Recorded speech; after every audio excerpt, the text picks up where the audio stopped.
Halo semuanya, saya Asa. Dan saya Zulfa. Hari ini kami akan membahas bagaimana kebijakan publik yang dibuat pemerintah sebenarnya sangat mempengaruhi kondisi lingkungan di hidup kita.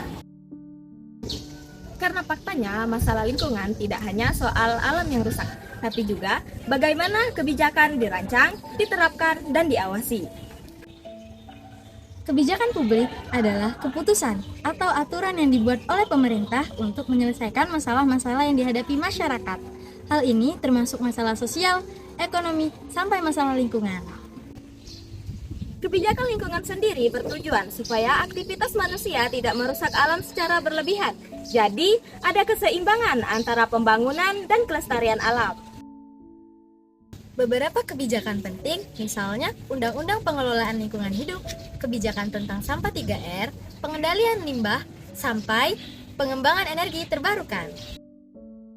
Masalahnya, kebijakan itu tidak cukup hanya dibuat, tapi harus diterapkan secara konsisten di lapangan. Kebijakan 3R, reduce, reuse, recycle sebenarnya sederhana, tapi dampaknya besar. Nah, pemerintah ingin masyarakat mengurangi penggunaan plastik, memakai ulang barang, dan memilah sampah. Dan kita sudah melihat hasilnya. Di banyak daerah, bank sampah mulai berkembang. Anak-anak sekolah belajar memilah sampah sejak kecil. Bahkan, kampus-kampus mulai mengurangi penggunaan plastik sekali pakai. Tapi tentu saja, keberhasilan ini masih bergantung pada kedisiplinan masyarakat dan fasilitas yang tersedia. Rehabilitasi hutan adalah salah satu kebijakan yang penting. Banyak hutan di Indonesia rusak akibat deforestasi, kebakaran, atau pembukaan lahan. Termasuk di wilayah pesisir, pemerintah melakukan penanaman mangrove. Mangrove itu pelindung alami, abrasi, tsunami kecil, dan tempat hidup biota laut. Ini bukan hanya soal menanam pohon, tapi memulihkan ekosistem yang rusak, memastikan keberlanjutan lingkungan, dan melindungi masyarakat sekitar. Kebijakan energi terbarukan, seperti tenaga surya, angin, dan biomasa yang semakin diperkuat. Ini penting mengingat emisi karbon dari bahan bakar fosil yang semakin tinggi.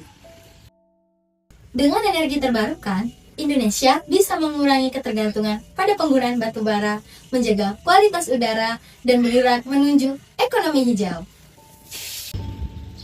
Namun, meskipun kebijakan sudah ada, pelaksanaannya masih menghadapi banyak hambatan. Ini penting untuk dibahas secara kritis. Pertama, penegakan hukum yang masih lemah. Banyak sekali perusahaan yang membuang limbah sembarangan, tetapi sanksinya tidak memberikan efek jera. Bahkan, ada kasus yang sama berulang kalinya tiap tahun.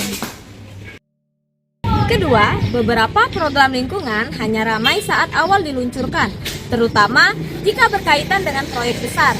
Setelah itu, dukungan melemah dan tidak ada monitoring yang konsisten. Ketiga, akses edukasi lingkungan yang tidak merata. Di kota besar mungkin sudah maju, tapi di banyak desa masih minim sekali pengetahuan tentang pengelolaan sampah dan bahayanya pencemaran. Terakhir, kebijakan tidak akan berhasil kalau hanya datang dari atas. Harus ada partisipasi masyarakat dan kolaborasi antara pemerintah pusat, daerah, lembaga pendidikan, komunitas, hingga sektor swasta. Kritik ini bukan untuk menyalahkan, namun untuk menunjukkan bahwa kebijakan yang bagus perlu dukungan yang nyata, pengawasan yang ketat, serta edukasi yang terus-menerus. Karena itulah, kita sebagai masyarakat punya peran yang sangat besar. Masalah lingkungan bukan hanya urusan pemerintah. Kita bisa mulai dari hal kecil, membawa tumbler, tidak membuang sampah sembarangan, ikut kegiatan bersih lingkungan, dan mengurangi plastik.